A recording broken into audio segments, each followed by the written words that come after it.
नमस्कार, यहाँहरूलाई हार्दिक स्वागत छ हाम्रो युट्युब च्यानल ज्ञान संसार नेपालमा। सदाझै विभिन्न भिडियोजहरू राख्ने सन्दर्भमा आज पनि तपाईहरु सामु बैंकिङ क्षेत्रको लोकसेवा तयारी गरिराख्नुभएका साथीहरूको अध्ययनलाई मध्यनजर गरेर थप नयाँ विषयवस्तुका बारेमा भिडियो राख्न गइराखेको छु। आजको विषयवस्तु रहेको छ सरकारी बजेटसँग सम्बन्धित वस्तुगत जानकारी। साथीहरू, बैंकिङ क्षेत्रको तयारीमा रहनुभएका सबैको तयारी साथीहरूको लागि चाहिँ बजेटसँग सम्बन्धित वस्तुगत प्रश्नहरू निकै नै महत्त्वपूर्ण मानिन्छ। प्रायः जसो सबै सरकारी ब्याङ्कहरूमा बजेटसँग सम्बन्धित प्रश्नहरू सोधेको पनि हामी देख्न सक्छौँ। तसर्थ साथीहरूको उक्त अध्ययन कार्यलाई थप मजबुत बनाउनको लागि हाम्रो युट्युब च्यानल ज्ञान संसार नेपाल मार्फत आज पनि बजेटसँग सम्बन्धित विषयवस्तुका बारेमा भिडियो लिएर आएको छु र मैले आज 3वटा प्रश्नको भिडियो मार्फत जानकारी दिन गइराखेको छु। मैले 3वटा प्रश्न ल्याएको छु। निकै नै महत्त्वपूर्ण प्रश्नहरूको उत्तर मैले भिडियो मार्फत दिने प्रयास गरिराखेको छु र जसमध्ये पहिलो प्रश्न रहेको छ सरकारी बजेटको परिचय दिँदै बजेट तर्जुमाका चरणहरू उल्लेख गर्नुहोस्। साथीहरू, बजेटका सम्बन्धमा प्रत्येक वर्ष चाहिँ नेपाल सरकारले बजेट ल्याउने गर्दछ। अर्थ मन्त्रालयले बजेट ल्याउने गर्दछ, जो नेपालको संवैधानिक व्यवस्था अनुसार चाहिँ व्यवस्थापिका संसदबाट अनुमोदन हुँदै कार्यान्वयनको प्रक्रियामा जाने गर्दछ र पनि बजेटलाई अङ्कगणितीय ढङ्गबाट विश्लेषण गरिएको हुन्छ, अङ्कगणितीय ढङ्गबाट चाहिँ प्रस्तुत गरिएको हुन्छ, जसले समग्र एक आर्थिक वर्षको देशको आय र व्ययको अनुमानित विवरणलाई पेश गर्ने गर्दछ र त्यो भित्र थुप्रै समग्र देशको आर्थिक अवस्थाका कुराहरूलाई पनि उल्लेख गरिएको हुन्छ। त्यो प्रत्येक वर्ष आउने नै गर्छ। प्रत्येक वर्षको बजेटमा चाहिँ केही न केही भिन्नताहरू, केही न केही फरकहरू, केही न केही विचलन हुने नै गर्दछ र पनि मैले यहाँ प्रस्तुत गरेका प्रश्नहरू थ्योरिटिकल प्रश्नहरू भएको हुनाले यो सम्भवतः धेरै समयसम्मको लागि पनि यी प्रश्नहरूको उत्तर यस्तै हुने भएको हुनाले यी प्रश्नहरूलाई विशेष महत्त्वका साथ साथीहरूले बुझ्नुहुनेछ भन्ने अपेक्षा पनि गरेको छु। र पहिलो प्रश्न रहेको छ सरकारी बजेटको परिचय दिँदै बजेट तर्जुमाका चरणहरू उल्लेख गर्नुहोस् भनिएको छ। र सरकारी बजेट भनेको के हो र बजेट तर्जुमा वा बजेट बनाउँदाखेरि कस्ता कस्ता खालका प्रक्रियाहरू अपनाउन गर्नुपर्छ, कस्तो कस्तो खालको चरण चाहिँ पार गर्नुपर्दछ भनेर प्रश्न सोधिएको छ र जसको उत्तरतिर लाग्न चाहन्छु साथीहरूमा। बजेट शब्दको उत्पत्ति फ्रेन्च भाषाको बगेटबाट भएको हो। फ्रेन्च भाषाको बगेटबाट भएको हो, जसको शाब्दिक अर्थ छालाको थैली भन्ने हुन्छ। जसको शाब्दिक अर्थ चाहिँ छालाको थैली भन्ने हुन्छ। प्राचीन कालमा देशको अर्थमन्त्रीले छालाको थैली खोलेर आय तथा व्यय सम्बन्धी विवरण सार्वजनिक गर्ने गर्दथे। यसर्थ कुनै पनि देशको अनुमानित आय तथा व्ययको विवरणलाई बजेट भनिन्छ। हामीले बुझ्ने एकदमै सर्टकटमा, एकदमै छोटो भाषामा बुझ्ने बजेट भनेको के हो भने कुनै पनि देशको एक आर्थिक वर्षभित्रको आय तथा व्यय, आय भनेको आम्दानी, व्यय भनेको खर्च, खर्च र आम्दानीको अनुमानित विवरण रै के हो, बजेट हो भनेर बुझ्न सक्दछौँ। बजेटले वर्तमानको समीक्षा, भविष्यको पूर्वानुमान गर्ने काम गर्दछ।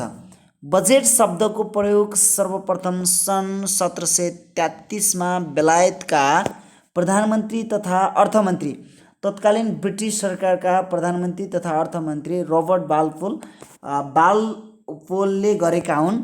अत बजेट भन्नाले अघिल्लो वर्षको वार्षिक तथ्याङ्क, चालु वर्षको संशोधित अनुमान र आगामी वर्षको अनुमानित आम्दानी तथा खर्चको विवरणलाई बुझिन्छ भनिएको छ। यहाँनिर मैले 3टा कुरा जोडेछु साथीहरू। बजेट भन्नाले अघिल्लो वर्षको वार्षिक तथ्याङ्क, अघिल्लो वर्षको वार्षिक तथ्याङ्क, चालु वर्षको संशोधित अनुमान गरिएको विवरण, चालु वर्षको जुन चलिराखेको आर्थिक वर्षको संशोधित अनुमानित विवरण र आगामी वर्षको अनुमानित आम्दानी तथा खर्चको विवरण। जहिले पनि बजेट आगामी वर्षको लागि तयार गर्ने गरिन्छ। यो 3वटा समय सापेक्ष, यो 3वटा समय क्रमको एउटा अनुमानित विवरण नै बजेट हो भनेर भन्न सकिन्छ। नेपालमा सरकारले अर्थमन्त्री है सरकार भनेको अर्थ मन्त्रालय पनि एउटा सरकारको महत्त्वपूर्ण अङ्ग महत्त्वपूर्ण भाग भएको हुनाले सरकारले अर्थात् अर्थमन्त्री ले बजेट तयार गर्दछ र व्यवस्थापिका संसदले अनुमोदन गरेपछि बजेट कार्यान्वयनको प्रक्रियामा जान्छ भनेको छ। बजेट कार्यान्वयनको प्रक्रियामा जानुभन्दा अगाडि चाहिँ व्यवस्थापिका संसदले यसलाई अनुमोदन गर्नुपर्ने कुरा पनि मैले यहाँ जोडेको छु। र सामान्यतया बजेट नेपालको बजेट निर्माणका चरणहरूलाई निम्न बुँदाबाट प्रश्न पार्न सकिन्छ भनेर लेखिएको छ। बजेट निर्माणका अन्य थुप्रै चरणहरू हुन्छन् साथीहरू। हामीले चरणहरूलाई 5 वटा 6 वटामा बनाएर पनि व्याख्या गर्न सक्छौँ। हामीले 9, 10 मा 11, 12 मा इकोनोमिक्स पढ्दै गर्दाखेरि हामीले बजेट बनाउने वा बजेट निर्माण गर्दाखेरिका चरणहरूको बारेमा जानकारी लिएका थियौँ। त्यहाँ चाहिँ अलि भिन्नै तरिकाले दिएको थियो। मैले आज सरसर्ती बुँदागत रूपमा प्रष्टै व्याख्या गर्न नपर्ने ढङ्गले बजेट निर्माणका चरणहरूलाई प्रस्तुत गरेको छु र जसका बुँदाहरू निम्नानुसार छन् है। नेपालमा बजेट निर्माणका चरणहरू निम्नानुसार छन् भनेर लेखिएको छ। पहिलो रहेको छ अर्थ मन्त्रालयले इकोनोमिक फ्रेमवर्क निर्धारण गर्दछ। फर्स्ट अफ अल अर्थ मन्त्रालय वा अर्थमन्त्रीले चाहिँ इकोनोमिक फ्रेमवर्क आर्थिक पृष्ठभूमि तयार गर्ने काम गरिन्छ। पहिलो काम भनेको है आगामी वर्षको इकोनोमिक फ्रेमवर्क निर्धारण हुन्छ। दोस्रो चाहिँ साधन स्रोत समितिबाट साधन र खर्चको अनुमान गरिन्छ। बजेट तर्जुमा गर्दाखेरि अर्थ मन्त्रालय मातहत रहने गरी साधन स्रोत समिति पनि रहेको हुन्छ र जसले चाहिँ साधन र खर्चको अनुमान गर्दछ दोस्रो चरणमा। तेस्रोमा चाहिँ योजना आयोगबाट क्षेत्रगत सीमाङ्कन निर्धारण राष्ट्रिय योजना आयोग रहेको छ जसले साधन स्रोत समितिबाट खर्च र साधनको अनुमान भइसकेपछि योजना आयोगबाट क्षेत्रगत सीमाङ्कन निर्धारण गरिन्छ। कुन कुन क्षेत्रमा कस्तो कस्तो खालको बजेट निर्धारण गर्ने, कति निर्धारण गर्ने भनेर एउटा सीमा तय गर्दछ। त्यसपछि मन्त्रालयलाई सीमा मार्गदर्शन र परिवर्तन गर्ने है सम्बन्धित सबै मन्त्रालयहरू नेपालमा चाहिँ अहिले 21-22 कति मन्त्रालय छन् ती सबै मन्त्रालयहरूलाई चाहिँ के गरिन्छ भने सीमा मार्गदर्शन र परिपत्र यस्तो खालको बजेट आउँदैछ यो क्षेत्रमा चाहिँ यति बजेट दिइने खालको फ्रेमवर्क बन्दैछ भनेर चाहिँ मन्त्रालयहरूलाई सीमा मार्गदर्शन र परिपत्र पठाइन्छ। त्यसपछि मातहतका विभागलाई सीमा मार्गदर्शन र परिपत्र गर्ने मन्त्रालयमा पठाइसकेपछि फेरि मन्त्रालयले मातहतका विभागहरूलाई मन्त्रालय अन्तर्गतका विभागहरूलाई सीमा मार्गदर्शन र परिपत्र पढ्ने गर्दछ। त्यसपछि मातहतका कार्यालयलाई सीमा मार्गदर्शन र परिवर्तन गर्ने विभागले फेरि मातहतका कार्यालयहरूमा गर्दछ। एकाइगत कार्यालयबाट सम्बन्धित विभागमा बजेट पेश वा बजेट प्रस्ताव भनेको छ बजेट माग भनिएको छ। कार्यालयहरूमा सीमा मार्गदर्शन परिवर्तन गरिसकेपछि अब एकैगत कार्यालयहरू तल्लो स्तरका कार्यालयहरूबाट मथिल्लो स्तरका कार्यालयहरूमा बजेट माग गर्दै जाने गर्दछन् जसमा एकाइगत कार्यालयबाट बजेट सीमा कार्यालयबाट सम्बन्धित विभाग समक्ष बजेट माग गरिन्छ। त्यसपछि विभागीय कार्यालयबाट सम्बन्धित मन्त्रालयमा बजेट माग गरिन्छ। त्यसपछि सम्बन्धित मन्त्रालयबाट अर्थ मन्त्रालयमा बजेट माग गरिन्छ। यहाँनिर साथीहरू यो चरण भन्न बित्तिकै बुझ्नुपर्ने कुरा के छ भने यसको क्रम भङ्ग गर्न पाइँदैन। जुन खालको चरण छ त्यो चरण अनुसार हामीले उत्तर लेख्दै जान पर्ने भएको हुनाले फर्स्टमा चाहिँ अर्थ मन्त्रालय फ्रेमवर्क निर्धारण गर्ने कुरा लेख्न पर्यो। दोस्रोमा चाहिँ साधन स्रोत समितिबाट साधन र खर्चको अनुमानको कुरा। तेस्रोमा योजना आयोगबाट क्षेत्रगत सीमाङ्कन निर्धारण। त्यसपछि मन्त्रालयलाई सीमा मार्गदर्शन र परिपत्रको कुरा। मन्त्रालयबाट मातहत विभागमा जान्छ, विभागबाट चाहिँ एकाइगत कार्यालयहरूमा वा मातहतका कार्यालयहरूमा जान्छ अनि तल्लो स्तरको कार्यालयमा गइसकेपछि फेरि त्यही तल्लो स्तर परिपत्र चाहिँ माथिबाट तलतिर जाँदै जान्छ है निर्देशनहरू भने बजेटको माग गर्ने कुरा चाहिँ तल्लो स्तरबाट माथिल्लो स्तरमा जान्छ जसमध्ये एकाइगत कार्यालयबाट सम्बन्धित विभागमा, विभागबाट सम्बन्धित मन्त्रालयमा, मन्त्रालयबाट अर्थ मन्त्रालयमा चाहिँ के गरिन्छ बजेट माग गरिन्छ।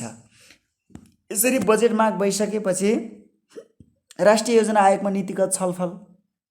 अर्थ मन्त्रालयमा बजेट अन्ततः बजेट माग हुने भनेको अर्थ मन्त्रालयमा बजेटको माग भइसकेपछि राष्ट्रिय योजना आयोगमा नीतिगत छलफल हुन्छ। यसको नीतिगत व्यवस्था के छ त मातहतका मन्त्रालय विभाग र कार्यालयहरूले मागेको बजेटमा कतिसम्मको बजेट विनियोजन गर्न सकिन्छ त संवैधानिक व्यवस्था के हो त यावत विषयमा चाहिँ राष्ट्रिय योजना आयोगमा नीतिगत छलफल हुने गर्दछ साथीहरू। अनि अर्थ मन्त्रालयमा कार्यक्रम र शीर्षकगत खर्चमा छलफल नीतिगत छलफल राष्ट्रिय योजना आयोगमा भयो भने अर्थ मन्त्रालयले कार्यक्रमगत र शीर्षकगत कुन शीर्षकमा कति बजेट विनियोजन गर्ने कतिसम्मको यावत शीर्षक 100औं शीर्षकमा चाहिँ अर्थ मन्त्रालयले विगत लामो समय 5-7 महिना समय लगाएर चाहिँ छलफल गर्ने गर्दछ। अनि अर्थ मन्त्रालयबाट मस्यौदा तथा आवश्यक कागजातको तयारी हुन्छ अनि अर्थ मन्त्रालयले मस्यौदा तयार गर्दछ र संवैधानिक व्यवस्था अनुसार चाहिँ प्रत्येक वर्षको जेठ 15 गते अर्थ मन्त्रालयले सङ्घीय संसद र प्रतिनिधि सभा राष्ट्रिय सभाको संयुक्त बैठकमा चाहिँ बजेट पेश गर्ने काम गर्दछ। यसरी अर्थमन्त्रीले बजेट मस्यौदा तयार गरिसकेपछि बजेट पेश गर्छन्। मन्त्री परिषदबाट स्वीकृति हुन्छ। मन्त्री परिषदले स्वीकृति गर्नुपर्छ अर्थ मन्त्रालयले तयार गरेको बजेटलाई। मन्त्री परिषदले स्वीकृत गर्यो भने संसदमा पेश हुन्छ। संसदमा पेश चाहिँ मैले अघि भने जस्तै जेठ 15 गते अर्थमन्त्रीले संसदमा बजेट पेश गर्छ र संसदमा फेरि दफावार छलफल हुन्छ र दफावार छलफल बजेट अधिवेशनमा बर्खे अधिवेशनमा दफावार छलफल भइसकेपछि संसदबाट अनुमोदन हुन्छ र बजेट कार्यान्वयनको प्रक्रियामा जाने गर्दछ। साथीहरु, यसरी हामीले चाहिँ बजेट निर्माणका चरणहरूलाई बुदागत रूपमा प्रष्ट हुने ढङ्गले उल्लेख गर्न सक्छौँ। व्याख्या गर्दा हामीलाई समय नपुग्ने, उत्तर भनेको जति लेख्न नपाइने, धेरै पोइन्टहरूको बारेमा जानकारी दिन नसकिने भएको हुनाले चाहिँ हामीले यसरी बुदागत रूपमा लेख्न सक्यौँ भने हाम्रो उत्तर चाहिँ उत्कृष्ट मानिन्छ। र साथीहरु, मैले अघि पनि भने अर्को कुरा, चरणहरू लेख्दा चाहिँ क्रम भङ्ग गर्न पाइँदैन। यसरी पहिलो प्रश्नको उत्तर हामी लेख्न सक्छौँ। पहिलो प्रश्न अन्तर्गत मैले के प्रश्न लेखेको थिएँ भने सरकारी बजेटको परिचय दिँदै बजेट निर्माण प्रक्रियाका चरणहरू उल्लेख गर्नुहोस्। सरकारी बजेट वा नेपाल सरकारले वा बजेट भन्नेको एउटै हो भनेर बुझ्दा हुन्छ है त। त्यसैगरी दोस्रो प्रश्न निकै नै महत्त्वपूर्ण प्रश्न रहेको छ।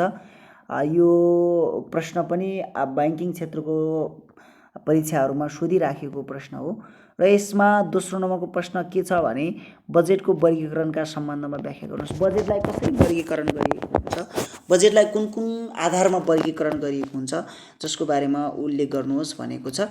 मैले चाहिँ यहाँ 5वटा वर्गीकरण गरेको छु साथीहरु।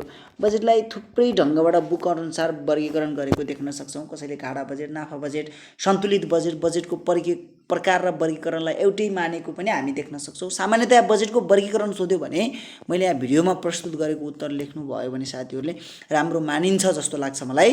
र यसको उत्तर रहेको छ जुनसुकै देशमा पनि सरकारी बजेटले सम्पूर्ण आर्थिक क्षेत्रमा प्रत्यक्ष र अप्रत्यक्ष रूपले प्रभाव पारेको हुन्छ।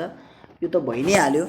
बजेट भनेको नै एक आर्थिक वर्षभित्र हुने सबै आर्थिक गतिविधिहरूको एउटा समष्टिगत संयोजन वा रूप हो पनि भनेर भन्न सकिन्छ, जसले चाहिँ प्रत्यक्ष र अप्रत्यक्ष रूपमा आर्थिक क्षेत्रमा प्रभाव पार्छ नै। सीमित स्रोत र साधनलाई दक्षतापूर्वक परिचालन गर्नका लागि बजेटको वर्गीकरण गर्नुपर्दछ। हो त, बजेटलाई विभिन्न भागमा वर्गीकरण गर्न सकेको खण्डमा चाहिँ के हुन्छ भने स्रोत र साधनको म्याक्सिमम युटिलाइजेसन हुन्छ र जसबाट हामीले अपेक्षा गरेको नतिजा प्राप्त गर्न सक्छौँ। साथै राजस्व र खर्चलाई विभाजन गरी बजेट अनुमान गर्ने प्रक्रियालाई बजेट वर्गीकरण भनिन्छ। अब के भनिन्छ भने बजेटमा दुईवटा कुराहरू, एउटा राजस्व आम्दानीको कुरा छ, एउटा खर्च। राजस्व र खर्चलाई विभाजन गरी यी दुईटा क्षेत्रको आधारमा बजेट अनुमान गर्ने प्रक्रिया नै बजेट वर्गीकरण हो है। किनभने स्रोत र खर्च गर्ने ठाउँ नभइकन बजेटको परिकल्पना पनि गर्न नसकिने भएको हुनाले यी दुवै क्षेत्रलाई आधार मानेर बजेटलाई वर्गीकरण गरिन्छ।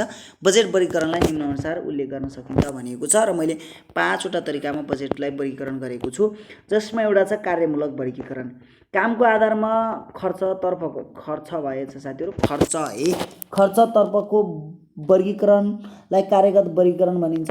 खर्च है, कुन खर्चगत शीर्षकमा बजेट विनियोजन हुँदैछ त भनेर वर्गीकरण, त्यो खर्चसँग सम्बन्धित वर्गीकरणलाई चाहिँ कार्यगत वर्गीकरण भनिदो रहेछ। विनियोजन खर्च शीर्षकलाई संवैधानिक अङ्ग, साधारण प्रशासन, सामाजिक सेवा, आर्थिक सेवा जस्ता अन्य विभिन्न कामको आधारमा राजस्व र असुलीको लागि मुहक, भन्सार सेवा तथा विदेशी सहायता शीर्षकमा वर्गीकरण गरी बजेट तयार गरिन्छ। हेरौँ त साथीहरु, अब खर्च शीर्षकमा चाहिँ संवैधानिक अङ्गलाई कति, सामान्य प्रशासनतिर कति हैन, सामाजिक सेवामा कति, आर्थिक सेवा वा अन्य विविध क्षेत्रहरूमा कति बजेट विनियोजन गर्ने र राजस्वको स्रोत के के हुने त मूल्यवृद्धि कर, भन्सार सेवा, विदेशी सहायता, ऋण यस्ता कुराहरूलाई समेटेर बजेट वर्गीकरण गरिन्छ भने यसलाई चाहिँ कार्यमूलक वर्गीकरण भन्ने गरिन्छ। त्यसै गरी अर्को छ उद्देश्यात्मक वर्गीकरण।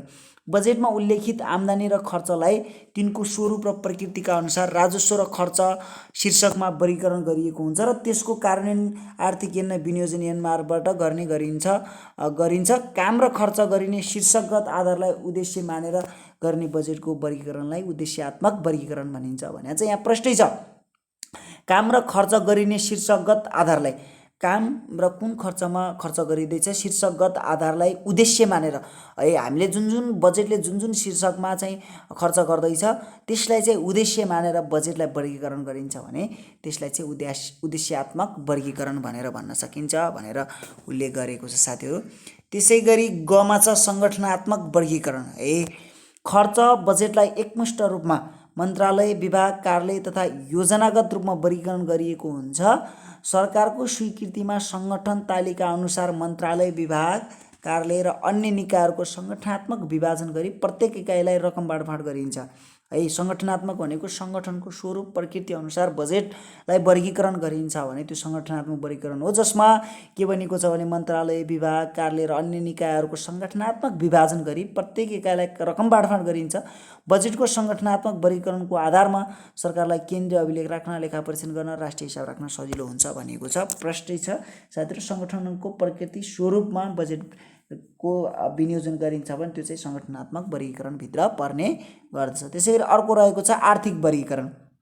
बजेटलाई आर्थिक रकमको शीर्षकको आधारमा सो शीर्षक अन्तर्गत गर्ने वर्गीकरणलाई आर्थिक वर्गीकरण भनिन्छ।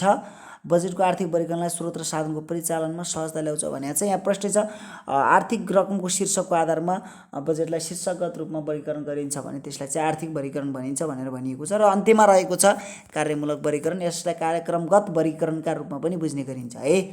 यसमा प्रत्येक सङ्गठनले आफूले सम्पादन गर्नुपर्ने कामको लागि विकल्पहरूको खोजी गरी प्रत्येक विकल्पको लागत र प्रतिफल यकिन गरी उत्तम विकल्पको छनौट गरेर बजेट विनियोजन गरिन्छ है। कार्यमूलक अन्तर्गत चाहिँ विकल्पहरूको पहिचान गरिन्छ र आफूलाई उत्तम लागेको विकल्पमा चाहिँ बजेट विनियोजन गरिन्छ। नेपालमा आर्थिक वर्ष 2025-26 देखि कार्यक्रम बजेट लागू गर्ने प्रयास गरिएको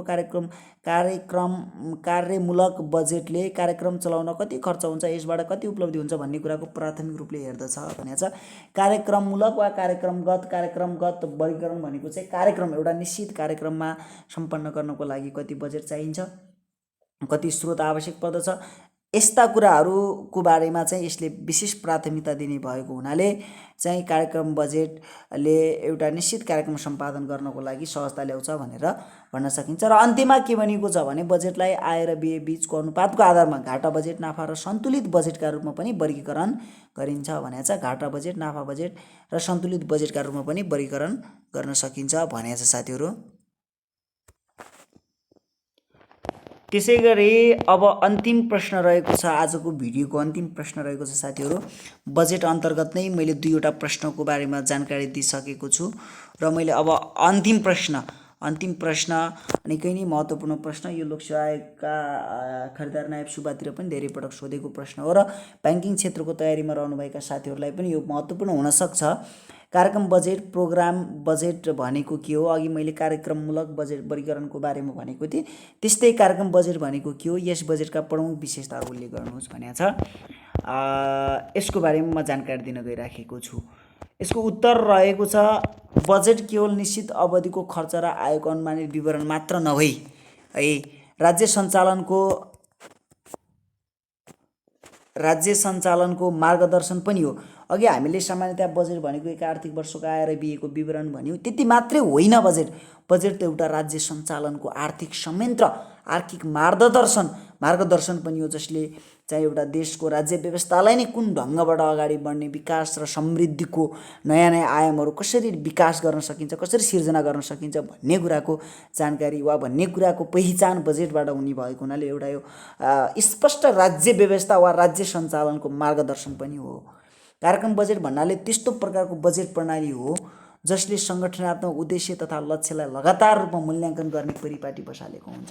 सङ्गठनात्मक लक्ष्य र उद्देश्यहरू लाई चाहिँ मूल्याङ्कन गरी त्यहाँबाट म्याक्सिमम आउटपुट लिनका लागि कस्तो खालको बजेट ल्याउने त, कस्तो खालको बजेट कार्यक्रम ल्याउने त भन्ने सन्दर्भमा चाहिँ कार्यक्रम बजेटले आफ्नो धारणा प्रस्तुत गर्ने गर्दछ। उद्देश्य र लक्ष्यसँग सम्बन्धित बजेट एउटा कार्यक्रम बजेट पनि हो। कार्यक्रम बजेटले निश्चित समयावधिको प्रतिफललाई निर्धारित लक्ष्य र उद्देश्यसँग तुलना गर्छ। कार्यक्रम बजेट विकास निर्माणका परियोजनाको विस्तृत चित्रण गर्ने माध्यम पनि हो। अघि मैले भने विकास निर्माणका आफ्नै उद्देश्यहरू हुन्छन्, आफ्नै लक्ष्यहरू हुन्छन्। हाम्रा थुप्रै सडक आयोजनाहरू, पुल आयोजनाहरू, भौतिक संरचना, अन्य सामाजिक क्षेत्रको विकास, अन्य गरिबी, आर्थिक बेरोजगारीसँग सम्बन्धित कुराहरूको विकासमा पनि चाहिँ एउटा लक्ष्य हुन्छ। त्यो लक्ष्यको चित्रण र त्यो लक्ष्यको वास्तविक विश्लेषण गर्ने काम पनि कार्यक्रम बजेटले गर्ने गर्दछ। अब कार्यक्रम बजेटको अलिकति इतिहासतिर जाउँ साथीहरू। कार्यक्रम बजेटको सुरुवात सन् 1961 अमेरिकी रक्षा विभागले गरेको हो। 1961 को दशकमा वा 1961 मा चाहिँ अमेरिकी रक्षा विभागले यसको प्रयोग गरेको वा सुरुवात गरेको भन्ने इतिहास रहेको छ। यसको प्रभावकारी कार्यान्वयनको कारणले गर्दा सन् 1961 देखि 1970 को दशकभित्र कार्यक्रम बजेटले विश्वमा ज्यादै लोकप्रियता हासिल गर्न सफल भयो। यसको प्रभावकारी कार्यान्वयनले गर्दा 1961 देखि 70 को दशकसम्म चाहिँ यसले विश्वमा ठुलो लोकप्रियता हासिल गरियो। सन् 1965 तिर अमेरिकामा यसलाई योजना कार्यक्रम बजेट प्रणाली, प्लानिङ, प्रोग्रामिङ, बजेटिङ सिस्टमका रूपमा पनि चिनिन्थ्यो है। 1965 तिर अमेरिकामा यसलाई प्लानिङ, प्रोग्रामिङ, बजेटका रूपमा पनि चिन्ने गरिन्थ्यो। नेपालमा चाहिँ अघि पनि भनिसकेँ मैले, आर्थिक वर्ष 2025-26 देखि कार्यक्रम बजेटको सुरुवात हुन थालेको जसले नेपालमा पनि कार्यक्रम बजेटको अभ्यास गरिएको छ। कार्यमूलक प्रोग्राम बजेटको यसले निश्चित कार्यक्रम, निश्चित लक्ष्य र उद्देश्य परिपूर्तिका लागि चाहिँ बजेटले कुन खालको भूमिका निर्वाह गर्न सक्छ त भन्ने कुराको जानकारी चाहिँ कार्यक्रम बजेटले दिने गर्दछ। र कार्यक्रम बजेटलाई अझ प्रष्ट पार्नका लागि यसका विशेषताहरूको बारेमा जानकारी लिनु अति नै आवश्यक मानिन्छ। र कार्यक्रम बजेटका प्रमुख विशेषताहरू निम्नानुसार छन् भनिएको छ, जसमा एउटा पहिलो नम्बर रहेको छ कार्यक्रम बजेटले प्रत्येक कार्यक्रमको धारणा को व्याख्या र वर्णन गरेको हुन्छ। प्रत्येक कार्यक्रमको धारणा के हो त त्यसको व्याख्या विश्लेषण गर्ने काम चाहिँ कार्यक्रम बजेटले गर्छ। त्यसैगरी प्रत्येक कार्यक्रमको असफल पक्षको बारेमा समाधानका उपाय पनि उल्लेख गरेको हुन्छ। कार्यक्रममा असफल वा कार्यक्रममा रहेका चुनौतीहरू के हुन् त त्यसको बारेमा पनि जानकारी दिने काम कार्यक्रम बजेटले गर्ने गर्दछ। तोकिएको उद्देश्य परिपूर्ति गर्न विकल्पहरू पहिला उत्तम विकल्प छनौट गर्दछ। कार्यक्रम बजेटको यो विशेषता पर्दछ। त्यसै राजनीतिक दबाव र धेरै आयोजनाहरूमा रकम छिर्ने प्रविधि अन्त्य हुन्छ। जस्तो राजनीतिक दबाव र थोरै बजेट चाहिँ धेरै क्षेत्रमा विनियोजन गर्ने, जसले प्रभावकारी विकास निर्माण नहुने परिपाटी पनि छ, त्यसलाई अन्त्य गर्नको लागि पनि कार्यक्रम बजेटले भूमिका निर्वाह गर्छ। किनभने कार्यक्रम बजेटले ठ्याक्कै कार्यक्रममा का उद्देश्य र लक्ष्यलाई मध्यनजर गरी कार्यक्रममा आफ्नो बजेट विनियोजन गर्ने भएको हुनाले चाहिँ यसले राजनीतिक दबाव र धेरै आयोजनामा रकम छिर्ने प्रवृत्तिको अन्त्य गर्छ। कार्यक्रम कार्यान्वयनको क्रममा आएका कठिनाइको बारेमा विस्तृत व्याख्या गरिएको हुन्छ। कार्यक्रम कार्यान्वयन गर्दाखेरि कस्ता खालका कठिनाइहरू आउँछन् त, कस्ता कठिनाइहरूसँग चाहिँ जुझ्न पर्छ त भन्ने कुराको जानकारी पनि कार्यक्रम बजेट अन्तर्गत रहेको हुन्छ। यसमा प्रत्येक कार्यक्रमको लागत र प्रतिफल नाप्न कार्यक्रम सौदो मापन प्रणालीको पनि विकास गरिएको हुन्छ। कार्यक्रमको प्रकृति, ढाँचा, स्वरूप अनुसार चाहिँ त्यसको लागत र प्रतिफलको स्थिति मापन गर्नको लागि छुट्टै खालको मापन प्रणालीको पनि विकास गरिएको हुन्छ। त्यसैगरी अन्तमा रहेको छ कार्यक्रमको लागि गरिने लगानी र खर्चसँग तुलना गरिएको हुन्छ।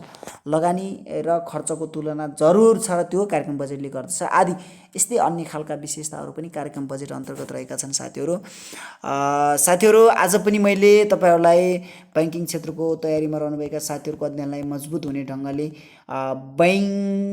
बजेटसँग सम्बन्धित विषयगत कुराको जानकारी दिइसकेको छु। हाम्रो युट्युब च्यानल ज्ञान संसार नेपाल मार्फत यसरी भिडियोहरू राख्दै गर्दाखेरि तपाईहरूको अध्ययनलाई यसले केही न केही सहजता ल्याएको छ भने एकपटक हाम्रा भिडियोहरूलाई चाहिँ लाइक, सेयर गरेर सहयोग गरिदिनु होला। र अन्तमा हाम्रो युट्युब च्यानल ज्ञान संसार नेपाललाई एकपटक अवश्य पनि सब्स्क्राइब गरिदिनु होला भन्दै आजको यस भिडियोबाट म तेज कुमार डाँगी बिदा हुन चाहन्छु। हवस् त, नमस्कार।